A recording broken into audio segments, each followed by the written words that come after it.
Welcome to USAngling Live.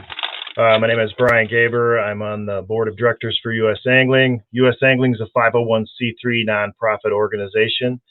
We represent the United States of America in international fishing competitions. We're part of SIPS, which is the International Sport Fishing Federation. In this series of videos, I'm interviewing folks that have participated in the past in world competitions.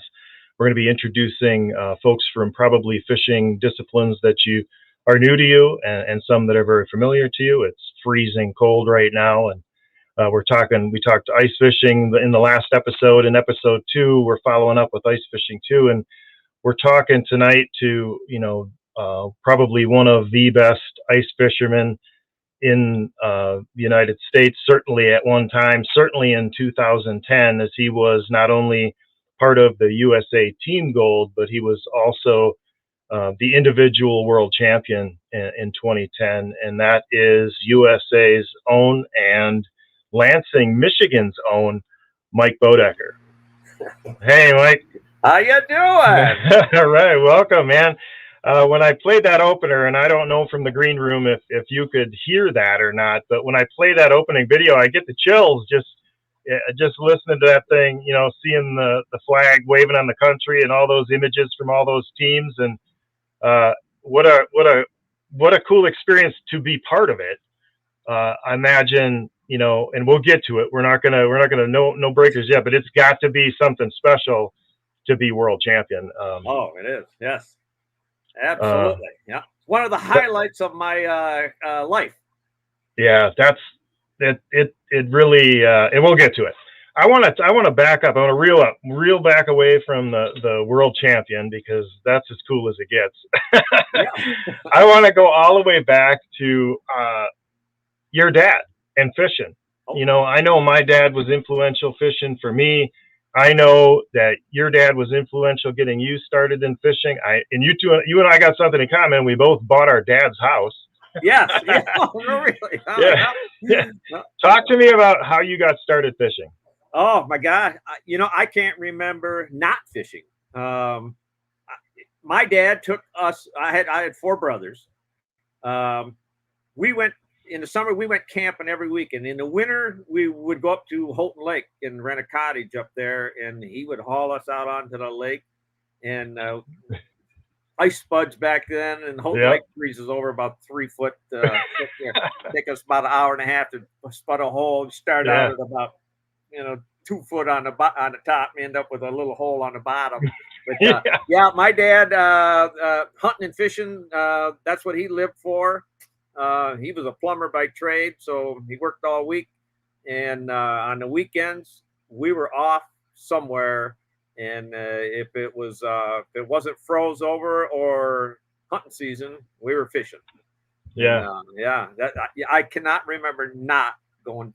I can't remember not fishing. That's just the way we grew up.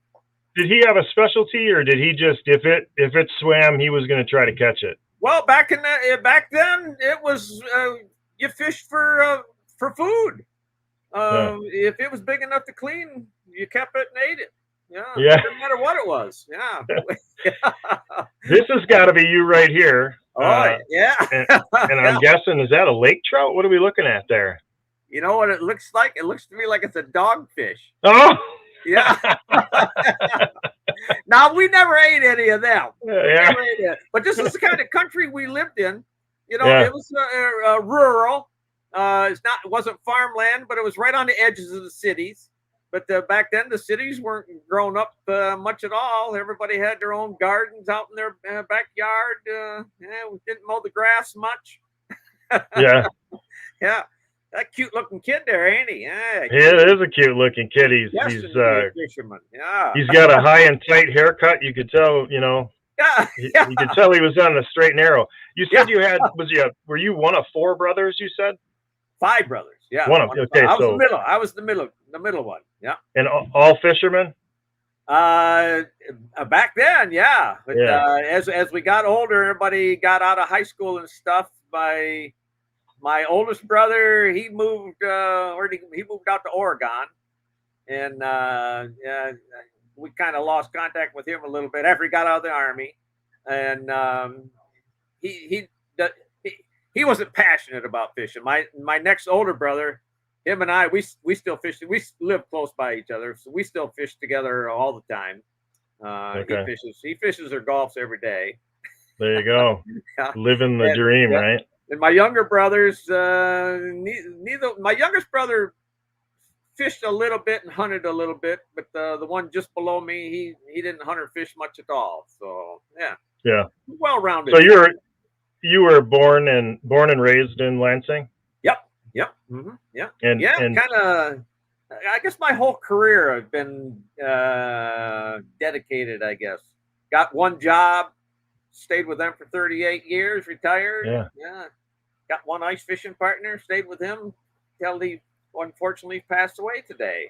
Yeah, I heard that news today, and I think the entire ice fishing world was a little set back today when they saw the news of Dave's passing. What a giant character of ice fishing. I mean, Oh, a yeah. partner of yours for years and years and years. Yep. Him and I worked together. Oh, did you? I'm not exactly sure how we met. Whether we met because of where we worked, because I used to go take my breaks in the area that he worked in. It was kind of out of the way, nice, quiet little area. Yeah.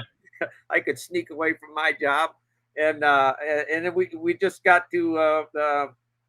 We knew other people that we fished together with and everything. And I think that's kind of how we got together. And after I retired, he kept trying to hit me up for to fish with him because he fished with his Mark, is one of his youngest sons there. Yeah. And in the old fish trap series there before it got the NAFC. Okay. And when I retired and says, yeah, I'll give that a try. Yeah. As well. Yeah. Was he retired at that time? Was he retired? Let's see. We retired right about the same time. Okay. Yeah. But they were closing our plant down, so it was kind of okay. Yeah. Might as well get out. Yeah, it was about the same time we retired. He might have went a year earlier than me or something like that. But, yeah, and we'll get into a few funny Dave stories here as we move forward, because he's inextricably linked to you through NAIFC and your working together and your partnership over time, and some just I have countless stories that I can fondly look back on from you guys' adventures for sure. Oh yeah. Here, look at this picture of this young man here. Oh, macro, geez. You have your MO is you're a good go to church. Yes. Yeah, you're a good guy. Yeah. You're one of the nicest guys out there. You've got patience like I've never seen. Yeah. And linked to some of those stories I'm thinking about. Oh, but man, yeah, this is an early picture of Mike Boedeker getting learnt. I must have been getting confirmed there. That was probably it. Yeah. Yeah. And that led you at some point, because of your straight-laced and kind personality, that Jan found something interesting in you. And tell me a little bit about your wife, Jan. I know she's you guys have been married for a while now. Oh yeah. Let's see. We just had our anniversary here a week or so ago. So okay. I think she's 46 years, I believe. 46 years. So I'm thinking, years. I don't know when 2008 was on my calendar here, but it was a few years back. Yep. And I think in that time frame, you were saying that you'd never had a serious argument with your wife. Now, is that continued on all these years later? Yeah, the only time I can remember her getting perturbed was we were fishing on I think it was Lake Charlevoix, and might have been Torch. It was, anyways. We were bass fishing. The fish were on their bed. It was Burt and Mullet. It was on Burt Lake. That's where it was, on Burt Lake. And I probably already had my limit. So we're going around, and it was bedding season, so we're spotting beds. And I see a bed up on shore there, and I specifically, okay, go ahead, cast up there. She chucks a jig up there. That bass comes over there, grabs it nice. She sets a hook, breaks her line. And I'm about as impatient as you can be when there's a fish on a bed. So while she's tying, she's tying a new jig on and everything. And You she's threw in kind of there? nervous. So she's taking her time. So I said, oh my Yeah. God. I'm like, so I cast in there, hook the fish, man, I bring it in. It's like a 4.5 pounder or something like Yeah. that. Oh, things cooled down real quick after that. Yeah. The next one I just let her catch it and I don't say nothing. But, yeah, it was a day or two there. She was a little steamy. Too funny. And she was when you were serious fishing in the NAIC, for instance, she was a partner with, I'm trying to rack my brain. Was she a partner with your My brother brother, at the time? Yeah. She fished with my brother all the time. Yeah, Okay. that was always quite the thing. There, Yeah. God forbid that if they beat Dave and I, Yeah. oh my God. If we beat them, we could win even. And on the Yeah. rides home, no, everybody just talking normal, or nobody's on their phones. But if they beat us Yeah. all the way home, Yeah. everybody that was on her phone got a phone call and go, oh yeah, guess who I beat today? Yeah. Yeah. Listen to that all the way home. Oh yeah. Yeah. And you guys are still fishing. She's still fishing. Yeah. You guys are still. Yeah. Her and I fish. We got a bunch of little Saturday, Sunday tournaments around Michigan here all winter long there, and yep, she's my partner for that. There, yeah, she Awesome. does pretty good. Yeah, That's I could awesome. drill the holes for her, but she just doesn't Yeah. want to drill them. But yeah. So I'm sure some of that ribbing stemmed, if it was in this time period, stemmed from your time as one of the Icemen. You were, for folks viewing currently, you probably know. For folks that are going to watch and you don't know, Mike was co-starring in a ice fishing TV series at the time. I think it was in the 2008-ish time frame, called Icemen, and it featured a number of groups. I think it was 5 teams at the time. 4 teams at the time. 4 teams. Yep. Yeah, and you were one of them, and your partner was the great late Dave Young. And and here's a picture of it, and we'll scroll. We'll go to some video feed I have here in a minute of that. But tell me a little bit about your time as an Iceman, one of the Icemen. That experience. Oh, we must have been in the right place at the right time. I don't know. My whole life's been, I guess, just been a series of one piece of luck after the other. But Mike McNitt decided we're going to start filming this Iceman show, and he's going to put 4 teams together. And Dave and I were doing real well in the NFC, so he wanted to know if we wanted to do that. And I goes, well, yeah, heck yeah, we'll try that, yeah. And let's see, they had Tony and Bob, Myron and Joe, and Zippy and Yasik. And so it was a great little thing. And we were all pretty good fishermen, and we all did real well in the tournaments we went to. And people, it was kind of funny because you go to local spots or out of state, and you get down to some of the lakes, and a lot of the local guys that had seen the show before, they go, oh, what do you guys got fish stashed all over here? And, they accuse you all kinds of things and everything there. But you go, well, no, follow us around and see what we do. There's a camera crew goes with us all the time, from the time we get up in the morning to the time the weigh-in is over. We got a camera crew in it. Everything we do is right there out in the open. And we have a great time doing it. But it takes a little bit of concentration to have a camera crew standing right there watching you all the time, and you got to keep your nerves about you. And that's one reason I think I did so well in the worlds and stuff too, because it never bothered me. I could talk and fish at the same time. And I was related to like golfers. I can talk while I'm golfing too. But some people can't do that. Yeah, I mean, you lose your concentration. But that Iceman show, that was a real fun experience. We had a lot of fun doing that show. I got to roll a little clip here, and I know it might be muted for you, Mike, but I'm going to roll this clip for the audience so that they can just see just one of the funny little moments here that happened, and just stand by here and give me a second and see if I can make this work.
I don't know, Frank, I don't know if you could hear that, Mike, but you were talking about eating a half a pie.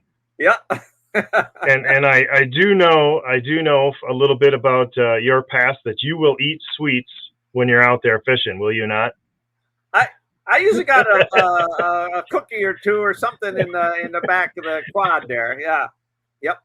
Yeah. Usually, if anybody wanted a snack, they could come over and look at my quad. There'd be something in there. Nutty bars were some of our favorites. Yeah. Yeah, and we were talking a little bit before we got on tonight about that particular championship. I think that was the 2008 championship, and you guys narrowly missed out on that. I think you were runner up by, what was the weight difference? It was just it was hundredths of 3/100ths. 3/100ths. Yeah, and that was unfortunate. One of those. I think that might have been the one where the second day, Dave never caught a fish, and we lost. Really? We lost by 3/100ths. Oh, he was heartbroken over that. Yeah. Yeah. Yeah. You had some, I think, being around the periphery of it, we were talking about, things that happened, I think you said you left your auger in another bay that got, you guys had it was your spot, right? The Myron 1 pound winning spot was really your spot. You went to get your auger. No, actually, Dave, where I left my auger, that was one of my spots. But where we ended up losing it, towards the end of it, we had about like an hour to go, so we were going to go back out in the deep water. We had a spot out there. We didn't think anybody else even knew about it, so we zips on out there, and Joe and Myron were sitting right on the GPS mark. So we get off our quad, and my God, we left our auger back where we were. So like a 5-10 minute ride back to there. So we drive back there, get the auger, come back. Yeah. And right then, I think it was Myron was landing a fish. That was their biggest fish of the day. That, oh God. And we ended up losing by 3/100ths. So yeah, that was, oh geez. Yeah. But one thing that they can't take away from you, right, is your world championship. Oh yeah, yes. Let me see if I can. Let me see if I can get out of here. I want to move to 2010, and the World Ice Fishing Championship. I just have a short clip here, Mike, I wanted to play and get your reaction to.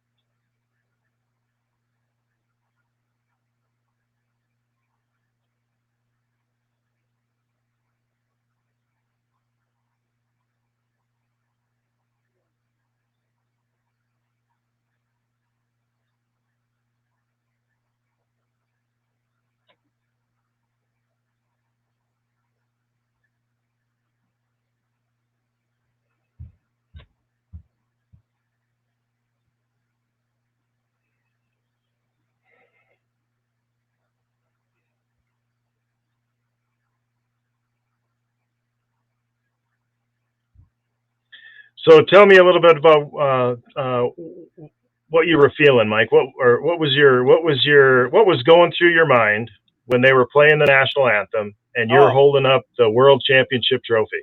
I tell you, that's I've all last week I've been thinking about that. There was the three biggest highlights of my life. I guess are probably one of them was marrying my first wife, which still married to her. Yeah.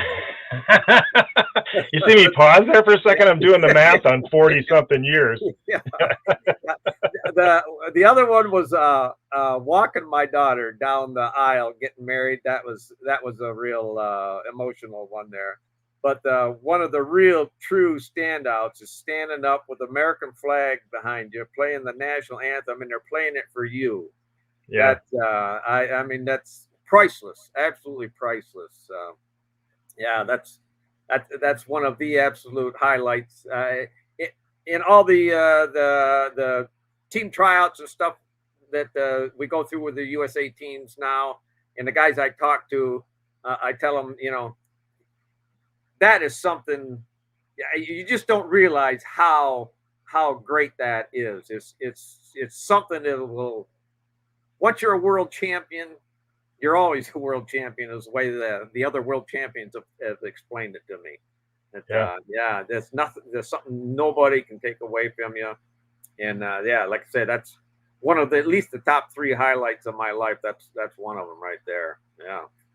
Can you dial back to those days before we won as a team and before you won individually? Do you have recollections of how the competition transpired for you in your grid on day one and day two?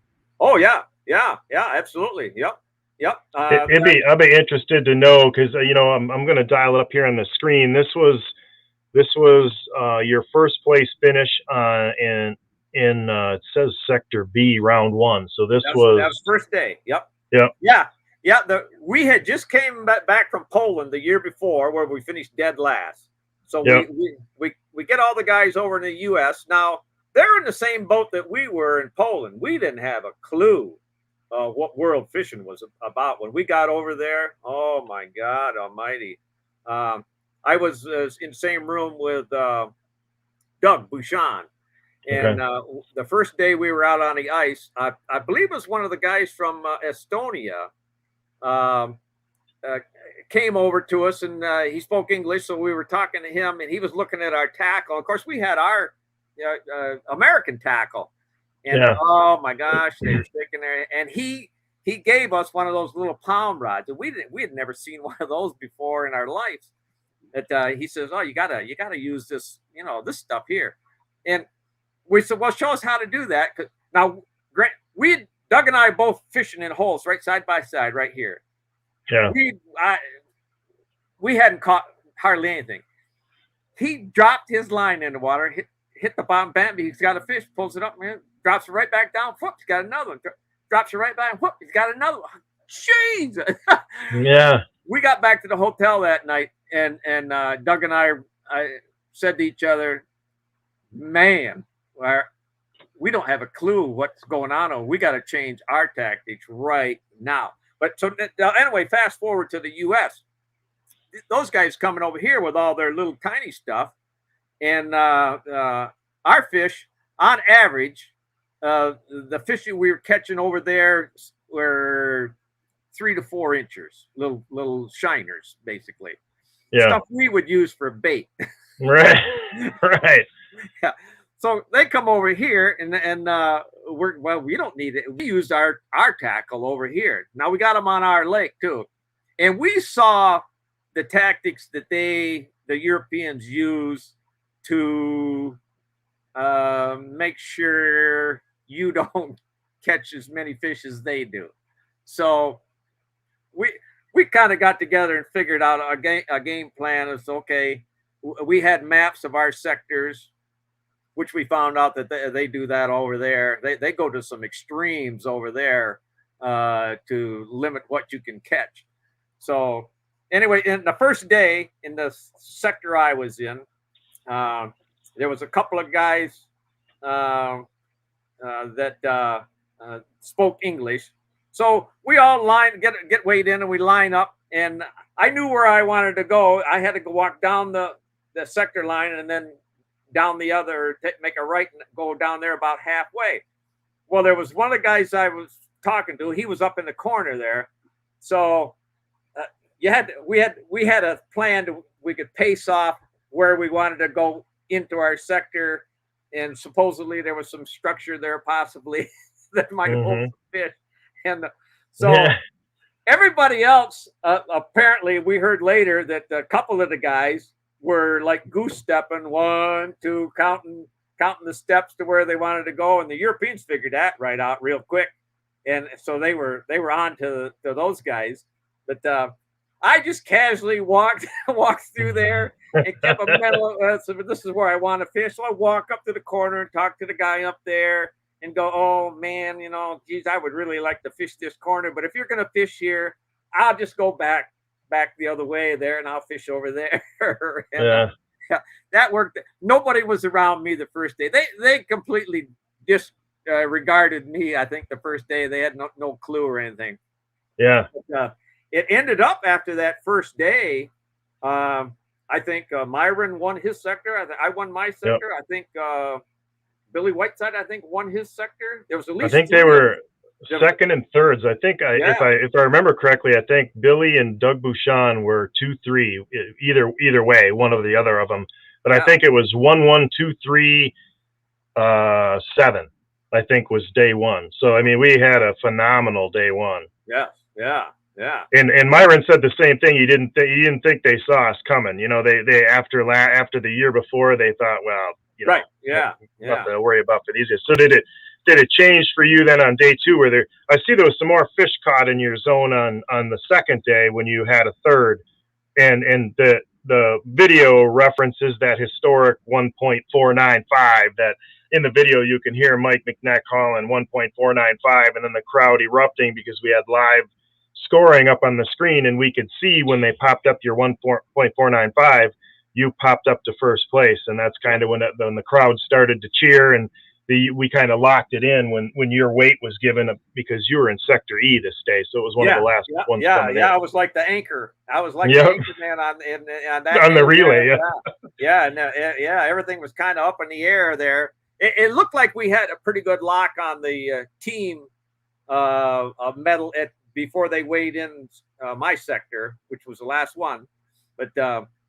Yeah, when they brought that up, it was kind of confusing to me right off the get-go because some of the other teams had their alternates fishing the second day, so they came up, and a couple of those alternates did pretty good. In fact, I think there was 2 of them that must have been second or third in their sectors. The second day, so it actually the computer actually showed them as in first place and second place, and I thought I won a bronze medal, and a couple of the European guys come over and started go, oh, champion. I was like, what? Yeah. And then it goes, well, those 2 guys only fished the first day. I was, oh, really? Oh my God, yeah. That was yeah. It didn't. It almost, I didn't believe it until they handed me the medal, actually, to where I thought, is this really happening? Yeah. Honest God, is this really happening? A world championship. Yeah, geez.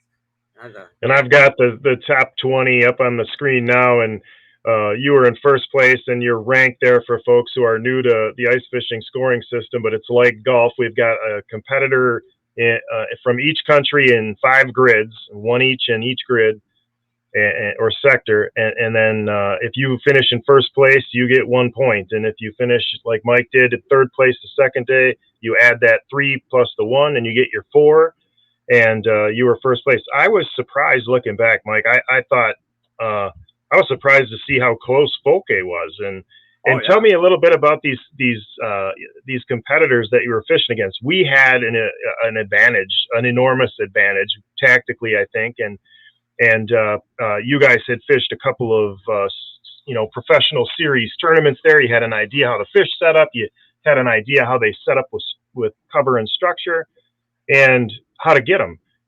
You know, Boedeker didn't, right? No, Holy no, moly, no. huh? Actually, Folke was. I'd made really good friends with him over in Poland. Yeah. So we were kind of helping him out quite a bit too. But Folke's a good fisherman. He's the Swedish guys. I know we talked to other guys on his team. He'd been on their team for a long time, and he always made their team, and they could never figure out how he was doing it because they all thought that they were better than him, and he always came through in the worlds and was first on their team every time.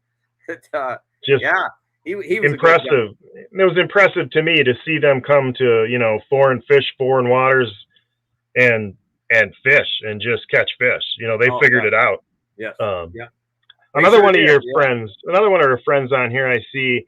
I thought I saw him. Estonia. Yeah, Josh. He's in ninth place there. Ninth place. Yeah. And tell us about him. He's still a friend of yours today, is he not? Oh yeah. Yes. Yeah. I just got a Christmas greetings from him here just a little while ago. Yeah. And what a great guy. I made for Estonia. They're just a great group of people there, huh? He spoke real good English. He was some kind of a history professor or something over there. Yeah. And he was the oldest guy on their team. I was the oldest guy on our team. And so we kind of hit it off, and he spoke good English too. And Estonia really tried to help us out as much as they could. And so we tried to help them out as much as we could too. But I went to a couple meetings with their whole team and showed them the difference between their fish and our fish and where to catch the crappies as compared to in Europe. They're bottom fishermen over there. That's what they do. They feed the bottom with all their chums and stuff like that. But over here, I explained to them, get your bait up off the bottom if you want to catch these crappies. These crappies there's no sense of fishing for the 2-3 inch perch if you can catch a 10, 12, 13 inch crappie. That's worth about 25, 30 of them little perch. Not waste time here. That's a whole difference in the worlds and between the U.S. and the world there. Those people are the World Championships. You know what I relate it to? If you look at the Olympics in the rifle shooting and the bow and arrow shooting, their bow and arrows and rifles aren't nothing like our bow and arrows and rifles that we use for hunting and target practice and around here. Yeah. Fishing is the same way. When we went to Poland, we learned right off the get-go, World Championship fishing is not fishing like we do in the United States. We're after it's speed fishing. It's the same way in the Olympics with their rifle shooting and their bow and arrow. You're shooting fast, and their equipment, barely looks like stuff they would use for hunting anyways. But it's the same way with ice fishing. Their equipment was completely foreign to us, and it's quite a little learning curve. And Doug Bouchon and I caught on to that after like one day over there in Poland. And it just took us a while to find all this stuff. How do you think? How's your outlook for the team now? You know a number of the guys on the team. It seems to me we're making a very positive transition towards some success in that style now with some of the competitors we've got coming into the scene now that are on the U.S. team. Talk a little bit about the guys. I mean, I know you've been involved in helping those guys, perfect that and recruiting folks and helping them understand what we need to do. Yep. They the guys, we got one heck of a good nucleus on that team right now there I got a different philosophy on World Championship fishing. The three biggest things I think that you need to do to fish the world championships is, first off, everybody's a good fisherman. Everybody that's on a world team is a good fisherman. Man, woman, it don't make any difference. Age doesn't make any difference at all. They're all good fishermen. What separates them is for the world stuff, you need really good eyesight. You have to have steady, I mean dead steady nerves. You can't be jiggling around. The tackle that you're using is so sensitive. If you're nervous, if you're breathing hard, you have to keep all of that under control. You have to be dead rock steady. You have to have super eyesight just to see all these little indicators and stuff there, that the slightest little movements that the European fish make, it's nothing the way our fish bite. Yeah. And the other thing is, you have to have fantastic hand-eye coordination. You can't be fumbling around. Everything's got to be smooth, and then pick up the speed. And do, but you got to be smooth, and you have to have real good hand-eye coordination. Otherwise, you're just kind of tangled up messes all the time. And like I say, time is money in the world there. Yeah. And that's really what makes it, a super competitive sport too. I mean, it's fun to watch. I mean, you got to go and do some observing and the strategy and in fact, were you coaching one year? When I went to where is it? Bulgaria. Oh no, Bulgaria. Not in Bulgaria. Belarus. One of those. It might have been Belarus. Anyways, I got to watch. I fished the first day, but then I watched the second day. That was my worst day that I ever did. I think I was the fifth on the team that day. The first time I ever done that. Yeah. Last time, but anyways, on the second day, the alternate fish. So, man, I got to watch Lexi from Ukraine, and so I was spotting in the same sector he was in. Here's what he did. He started out when they blew the gun off. He drilled 15 holes. He drilled them. Now the ice was about, I think the ice was about 18 inches thick right then too. Mm-hmm. He drilled 15 holes. He went all the way across the sector, which was about 50 yards. And then he made a left-hand turn and he went down there about 20 yards. Anyways, 15 holes. He ran back he drilled the holes and he baited them, all 15 of them. He ran back and started fishing the first hole. And he did that in 14 minutes. In 14 minutes. That's crazy. He drilled, and these are hand augers for you people listening that have never seen this. This isn't a power auger. This is a hand auger. Yeah. Yep. They're sharp. Yeah. And he not only drilled them, he baited them. And he was making leaps and bounds there. He drilled holes about every 20 feet or 20, 30 feet apart, something like that. And then when he would do that get them all drilled, get them all baited, and he's back, and then he sets down to fish, then he was steely calm, right? Absolutely. Oh, yep. Absolutely. And I watched him later too. Guys were starting to steal his holes. And there's some pretty good fishermen were stealing his holes too. Those other guys would come into his holes and they would fish and fish and fish, and they'd catch one. Okay. And then they'd fish and fish and fish and fish, and they'd catch them. About 5 minutes, they'd catch maybe 2, 3 fish. Off they go. Lexi would come right back, right after them, drop down in the same hole instantly. He's got one on. He's got another one. He's got another one. And the only difference was he was so steady and his eyesight was so good that he could watch those little indicators make the ever so slightest little twitch, and he would catch them, and he was smooth at it too. No herky jerky or nothing. It was like he knew the indicator was starting to go down, and he was pulling it back in, and he had them. Yeah. He did that Incredible. hole after hole after hole And I go, my God. So now I really got to, what is the difference Yeah. that he's doing that somebody else is doing? And the only thing I can figure is he is rock steady. Yeah. He never held his he held his rod with one hand only. A lot of the other guys they hold their rods with two hands. They hold their other hand to keep themselves steady. Yeah. But Kind of like that. yeah. But he could do it with one hand, and he was just so smooth. And yeah, it's it's not that he was that much better of a fisherman. They all know how to fish, but and it was the same chum because he was chumming the holes, and the other guys were chumming the holes too.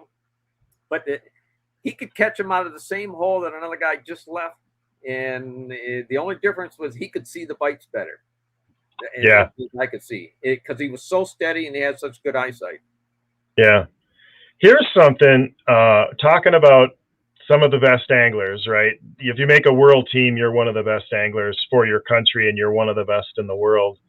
I saw this after the 2000 and when you won the gold medal and you were team champion, you were an individual champion, and then Outdoor Life comes out with the top 20 anglers on the planet, and Mike Boedeker is voted number 8. Yeah. And to put that in perspective, the first fella up there, he had 326 world records. Number 2 is Kevin Van Dam. Anybody who bass fishes knows that. Pete Mena, the biggest musky guy in America. Mike Iaconelli, another bass guest star. Tommy Scarless, a walleye pro, and then Mike Boedeker, and then you surprisingly you beat out Rick Clunn, Roland Martin, and Gary Parsons. Dude, what a cool honor that was, eh? Yes, yeah. Well, on the same note, there, I should have been up there tied with Kevin Van Dam because when I first started bass fishing, we fished against Kevin Van Dam here in Michigan. His whole family was in the Michigan Bass Federation, and my partner and I, we used to fish against him all the time, and we used to beat him half the time. He beat us half the time. We beat him half the time. Yeah, it was neck and neck all the time. Yeah, were they like open events or team events or federation, Bass Federation type events, or what were they like? It was like the Michigan Bass Federation. Yeah. Okay. So it was a conglomeration of there was 50, 60 clubs that and they had 5 or 6 tournaments every year. Yeah. 2-day tournaments. One day would be a team tournament, next day would be a draw tournament. Yeah. Yeah, we were talking a little bit before we got on here tonight about I think you would have been a fun choice for early bass angling had we had that on there sooner as a sport, right? Well, that's what I tell everybody. The only difference between me and Kevin Van Dam is, first off, I got a world championship. He doesn't. But he's got like $7 million and I don't. But he had the advantage that his he didn't need a job at the time, so he was in the right place at the right time where he could go and try out for that, and he's a super bass fisherman. I mean, that's what he does. And it just exploded for him. That was. Do you think that he goes out and pitches into his wife's bedded bass though? Probably. Well, I'll bet he front ends her a lot there. He probably doesn't. He just gets the spoils after he's done. He's tough fishing. His whole family. I mean, they're tough fishing. Yeah. He's got a brother, Randy, that probably would have done just as good as him, but Randy had a job and needed to run the business. Yeah. Yeah. The other cool honor I saw, Mike, as I did some research, was I think it was the Lansing. Was it the Lansing? Let me get this right now. You were voted to the Sports Hall of Fame in the Lansing area. Is that a school affiliated? I think I'm in the Michigan Hall of Fame. I've been submitting my name for the Lansing Sports Hall of Fame for years, and it's kind of more of a football, baseball track, They've got you in there. They're Greater Lansing Area Sports Hall of Fame inductee, and they've got you in there for the World Ice Fishing Championship in 2010, the individual gold medal in 2010. Your outdoor life number 8 on the planet, and then the bronze medal from 2013, the team thing, and then the 6-time U.S. Ice Team member, and then the star of TV series Icemen for 3 seasons out there. So maybe they're going to do that yeah. this year. They haven't notified me yet. If they haven't, I found it on their website, so they've got you on their inductee list for the Sports Hall of Fame in the Lansing area. Well, it's about I've been pressuring. I know a bunch of the guys that are in that. One of the guys right up the road from us was Magic Johnson's basketball coach. Yeah, and he's in there because for the team that high school team he had on there, and he's in there for when he was played baseball too, and he's kind of a big wheel around town there. So I pressure him all the time. I said, man, you got to put a good word in there for me. Yeah.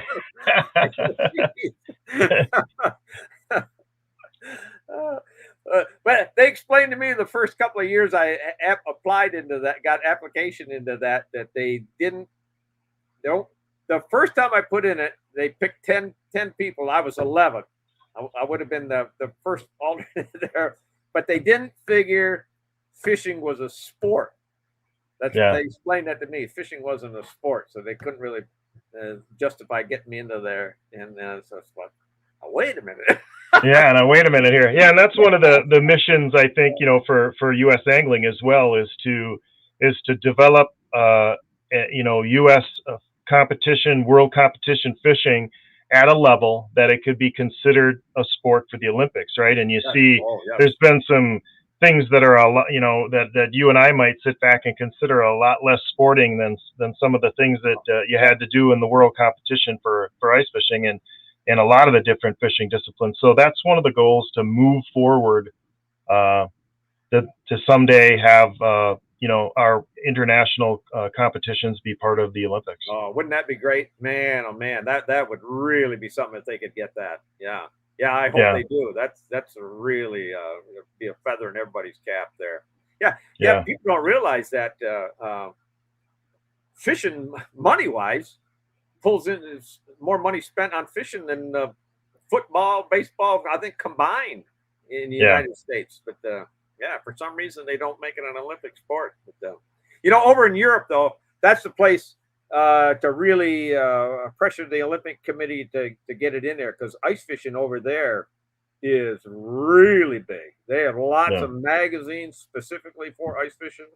I think I'm more well known in Europe fishing wise than I'm in the United States as far as recognized as a world championship or as a world champion. Every time I go back over there, when we went to Bulgaria, I hadn't been traveling with a team for about 3 years because I had a little medical problems there. And when I got back, the Russians still knew me. The Ukrainians still know me. The Estonians still knew me. I couldn't believe it that people out of the blue that I hadn't seen for years come up and congratulate you. Hey, USA champion! Oh, man, well, that's quite a little deal, I thought. Yeah, they definitely hold. I mean, they were there. They competed. They were in that competition in those grids on those days. So whether or not you have an advantage is out the window when the horn blows. You're all competing for the same thing. You see how close Folke came. You were competing, and they were competing, and they know it, and they respect you as we do as a world champion. I mean, like you said, you're never going to take that away from you. Your finish anchored some great performances from other members of our team: Billy Whiteside, Doug Bouchon, Myron Gilbert, Tony and Bob, Tony Boschhold, Bob Espenson. Everybody played a part. We finished no worse than 8th and had several seconds, thirds, firsts in that 2010, and took a team gold and your amazing accomplishment of an individual world champion. That's something you'll have forever, man. And I gotta thank you for your time tonight. Appreciate you coming and visiting with us. Your contributions to USA ice are legendary. The moments that you had with the late Dave Young that we just talked about earlier tonight, some of those stories will last in ice fishing folklore forever. We got some good ones. Yeah. We can go on and on about the things that happened to us. Oh, geez, yeah, I've had some great times. Yeah, but appreciate you coming on, Mike, and we wish you well. We'll stay in touch with you. You are a fishing legend to us. As you know, I think you said Europe, they hold you in high regard. Everybody was excited when I said I had you scheduled on this interview because we all hold you in high regard as well. Thank you. I appreciate that. I've had great times with all the guys there, and I hope I haven't made any enemies with any of them. I've been cordial with them all. Try to help them out fishing anytime I could. Yeah, had a great time. Great. So thank you, Mike. We'll be talking to you soon. Okay. Thanks, man. Alrighty. Well, he is an ice fishing legend. He fished with an ice fishing legend. We talked a little off screen tonight too about Dave Young and his passing.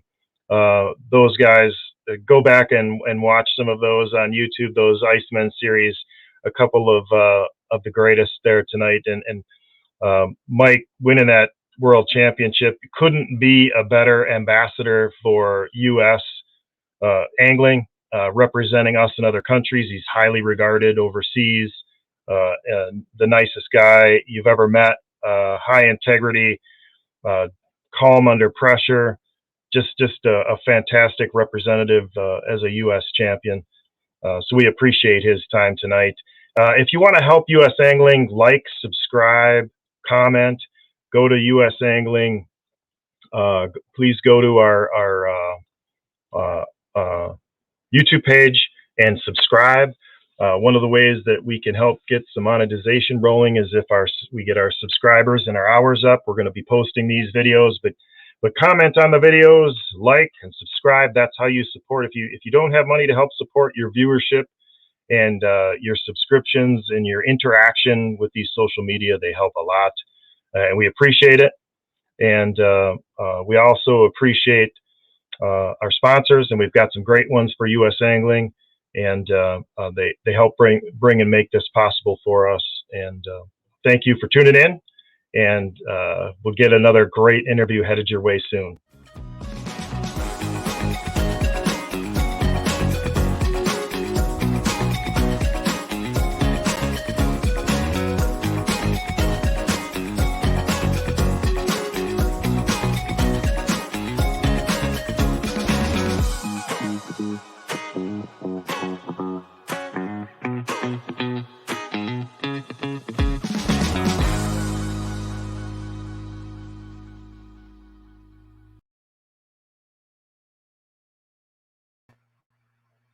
Sure.